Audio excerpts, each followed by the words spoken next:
Our first guest ever to call from Helsinki. Wow. I think so. What's the weather like in Helsinki? Miserable. Miserable. Cold and snowy outside. Absolutely miserable. The sun doesn't rise at all in Helsinki right now. Or Oh only my for a few gosh. hours. Oh, really? You have dark all day long? Dark all day long. So you're almost at the North Pole. Wow. What is that like? Is it like going to Helsinki in a handbasket? Linda, I don't know much about coding, but coding is an important skill for our students, isn't it? For our young people. Yeah, I think these kids will grow up in this world where everything will be a computer. Their teddy bears and their toothbrushes and their microwaves and kind of having the ability to speak the language of computers and to think in a way that makes it easier to solve problems with computers will be something that is just a paramount thing for kids to learn in school. And I think the way we talk about technology, it seems to be very boring and dull and mechanical, and I wanted to write a book that is a little bit more sparkly and colorful and fun.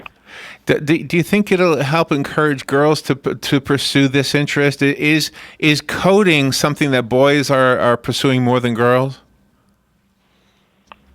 At the moment, yes, I'd say so, but it's changing really rapidly. I think in Stanford University, the most popular major among women this year was computer science, and actually the history of computing is with women. The world's first programmer was Ada Lovelace, and women have been really, really important part of the history of programming. So it's only this few last 20, 30 years that it's been a very male discipline. What's really wonderful about your book is that you have facts and figures and you teach the children how to do the programming, but you also have a built-in story and you have the different characters that Ruby encounters that she needs help from, but they're all like self-absorbed, and she helps them be friendly toward her and work together as a team, and that's one of the most important lessons you have in your book. Yeah, totally. I think when I was starting to learn programming myself, I started to doodle these characters of the little girl, and every time I would run into something that I wouldn't understand, like what is object-oriented programming or what is garbage collection, I would try to figure out how a 6-year-old little girl would explain it.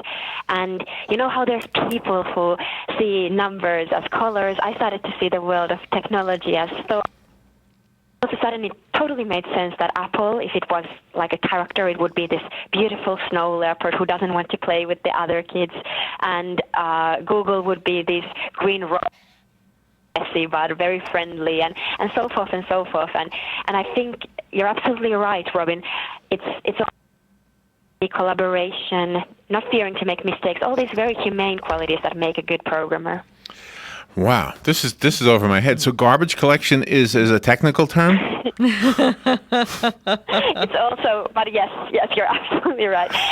Programmers have a lot of humor, and because they get to name so many new things, they come up with funny names for them. But yeah, garbage collection is about memory management, but you need to read the book to learn more about that.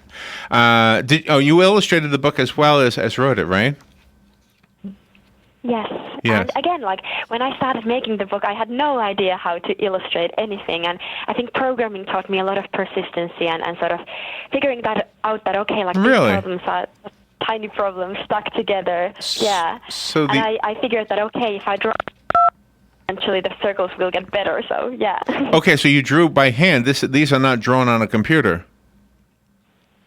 Those are actually drawn on a computer, but my practices were with hands. Oh, this is computer. Doesn't this look like hand-drawn stuff, Robin? Yeah, it looks wonderful. This looks like hand-drawn stuff. Perfect. Do you have a relationship with Al Gore? What is? I have Al Gore on my. It doesn't seem like Al Gore's name should be in this interview. What? It is. So coming from Helsinki, Finland, I was 13 years old living here, and I had this mad teenage crush on Mr. Gore. And he wasn't the Nobel laureate, and there's not too many men over there, is there? He was only the United States vice president, but all of my friends thought that I was really weird. But I wanted to somehow express this love, And there was no Facebook, there was no Tumblr, there was no Pinterest back in 2001, and I didn't need to learn to code in order to sort of make this Al Gore website in Finnish for him. Really? And that's how programming for me started. He stole it from you because he said he invented the whole thing. Yes, he did.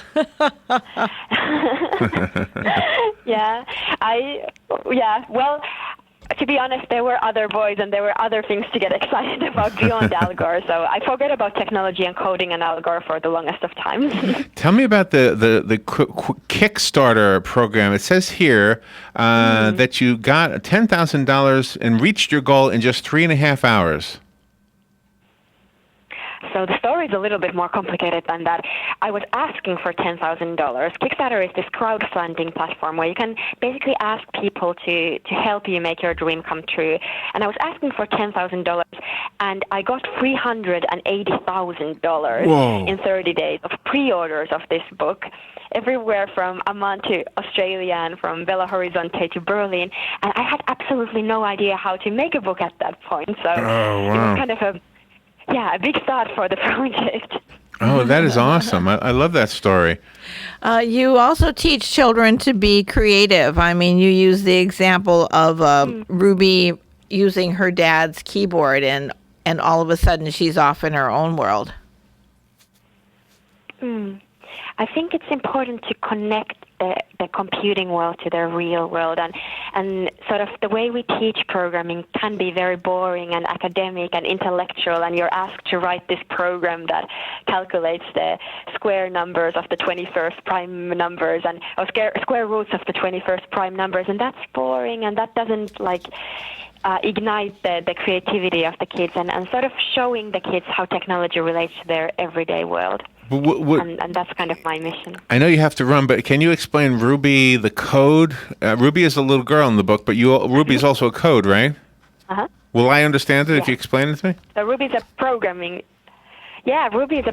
language that was created for developer happiness, and actually the first I think were created with Ruby on Rails, which is a programming language. It's a really, really wonderful code, programming language that resembles really like modern poetry more than something we associate with math or logic or something like that. So I would encourage trying Ruby, the programming language, too. The only person ever to call us from Helsinki, the only woman I've ever known who had a crush on Al Gore. Exactly. And she's in a place where the sun never rises. This is unbelievable. Linda, thank you. You are a delight. Thank you for being on the air with us. The book is called Hello, Ruby. Let's not say goodbye till we have a website. Do you have a website we can go to? HelloRuby.com. Made it easy. Exactly. I love that. HelloRuby.com. Linda, thank you so much. If you're ever in Florida, come here. The sun rises all the time. Sounds amazing. Thank you so much, Larry and Robin. All right, we'll be right back. The weather is brought to you by myfwc.com. Safe boating is no accident. Wednesday will be mostly cloudy, warm but humid with a shower around mainly during the afternoon hours, high 81 to 85. Wednesday night, mostly cloudy with a shower mainly early, low 62 to 66. Thursday, mostly cloudy and cooler with a brief shower or two near the coast. Highs between 70 and 74. For Friday, mostly cloudy and breezy with a chance of a shower, high 72 to 76. From the Florida Weather Center, I'm meteorologist Joe Lundberg.